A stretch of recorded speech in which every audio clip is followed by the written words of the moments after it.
The final stage is set as Jinmu is ready to rule the world, while Jang Uk and Songram are ready to stop this from happening. As the rites of the lake are ready to take place, what will fate hold for Jang Uk, Naksu, and Daeho? Join us as we break down every small detail of next week's finale episodes 9 and 10 of Alchemy of Souls Season 2. Alchemy of Souls Season 2, Episode 8 Recap.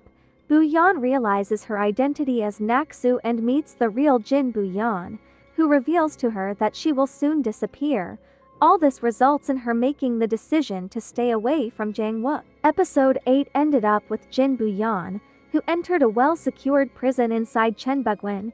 If someone enters, that person or ghost can no longer escape. This prison is called Guido, and it holds those who once performed sorcery. After being sent to the place that keeps wraiths, Naksu is attacked by a wraith.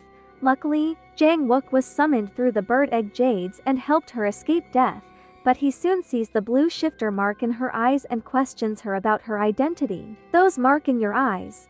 Who are you? In episode 8, Jang Uk will finally learn the truth. Booyan is Naksu.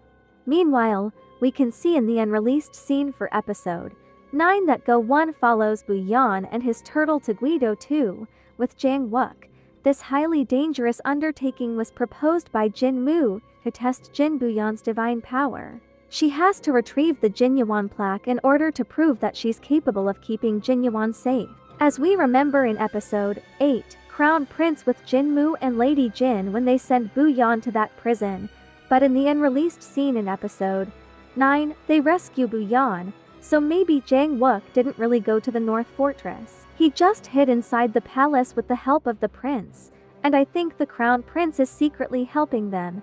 The Crown Prince alerted Jang Uk that Jinmu sent Booyan to Guido alone, so they followed her for protection. Jang Uk is covering her eyes to shield her from Go-1's gaze after she finally recognized her just like he had before, through her soul shifter's eyes. Jang Uk once again wanted to hide Naksu's identity. He said, "Remember, only I am allowed to come this close to you." Just like in Season 1, when he was trying to shield and protect Booyan, who had a blue mark blooming in her eyes, he used his hands to cover her face. I believe the turtle will help them find their way out. As Master Li describes the turtle with regard to the Crown Prince, the turtle's energy enlightened him to choose the right path when he seemed to have lost his track. After getting out of Guido, Jang Uk and Naksu get to know each other's existence and spend time together for a while. The two will go into the tree in Danhyangak. At this moment, Booyan will admit to Jang Uk that she is Naksu. They never got to talk after she stabbed and killed him. Jang Uk has always wondered what Naksu felt at that moment, but he never got an answer because she disappeared and everyone thought she was dead. So I believe Naksu will apologize to Jang Uk for everything that she did. Given that Naksu has all of her memories now, she will also admit to Jang Uk that she was controlled and used by Jinmu using the bell. She will also expose the secret organization inside Chenbugwin and say these words. All of them will have to be eradicated for this to end. Later, Jinmu is ready to put his plan into action and begins by getting his hands on Jinyuan.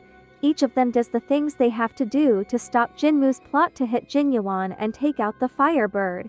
In the preview, we see a priestess performing the ritual to summon the rain. Jinmu and the secret organization have been secretly placing copies of the Firebird in every well to dry up the place. But this won't be enough to cause the entire Daeho to experience drought. They need to awaken the Firebird. Master Seo Gyeng and Jin Seol Rin built Jinyuan to lock up the Firebird because of how dangerous it is. I believe Jinmu will find a way to awaken it, which explains why they are summoning the rain. Along with the rain, Jinmu and the secret organization's goal is to bring another ice stone into the world using the ritual, because the old ice stone now lies inside Jang Uk's body. With the new ice stone in their possession, they'll be able to create soul ejectors that will help them live a powerful and endless life. Jinmu offered the Crown Prince eternal life if he helped the organization achieve its goal. I believe that the Crown Prince has a different agenda in building allegiance to Jinmu. He will slowly penetrate the Jinmu Foundation and eventually destroy it. as well as expose Gwangju's dark side to everyone. I believe he is plotting something with Jang Uk. He is tired of being Jinmu's tool, and he wants to correct his mistake from the past. Jang Uk and Park Jin knew that Jinmu was somehow behind what happened to Naksu, but they didn't have enough proof, and the royal palace is also standing in between them to prevent war.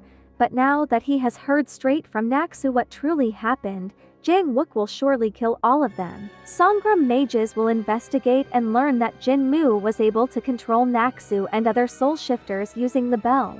When Shaman Choi was in possession of the ice stone, she made soul ejectors with a spell on them. Whoever uses the soul ejector to perform the Alchemy of Souls is tied to the bell. The one who uses the bell will have the power to command and control the soul shifters. That is why Jinmu was able to control Naksu at the end of season 1, the same bell that Shaman Choi used to make Naksu's father run wild.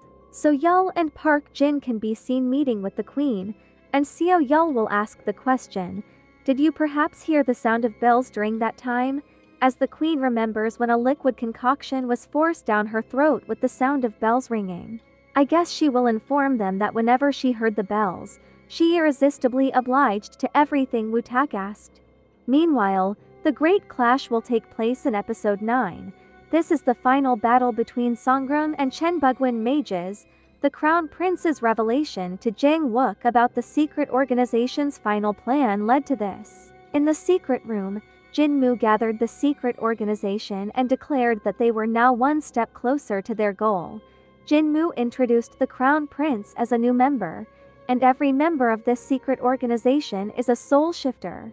The mission is to live an immortal life by shifting the soul whenever the body becomes ancient. But what they didn't know is that Songram mages are now in Chenbugwin.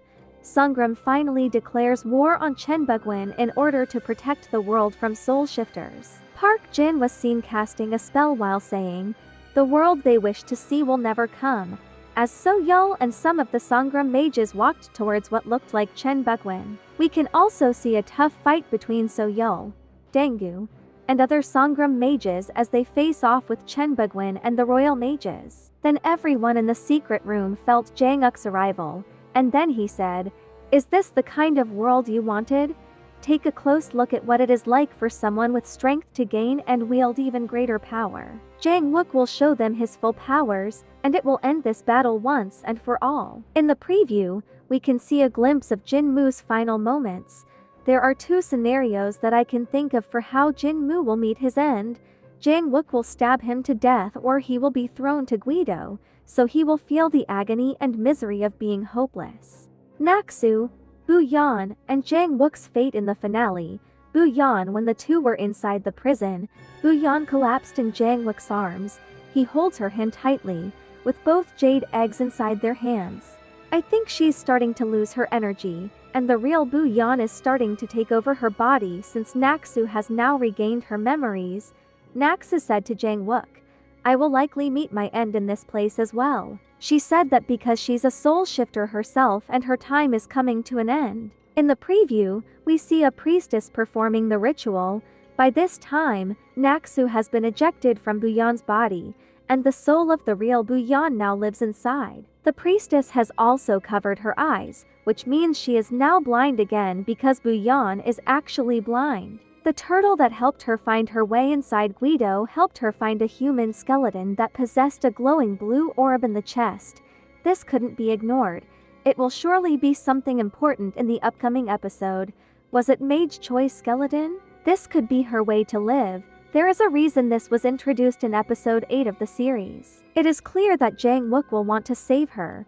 But throughout the show, I hope Jang Wook and Naksu will come up with clever solutions to the problems. Let's see how they get out of this. Let's hope the turtle has the energy to perform a miracle.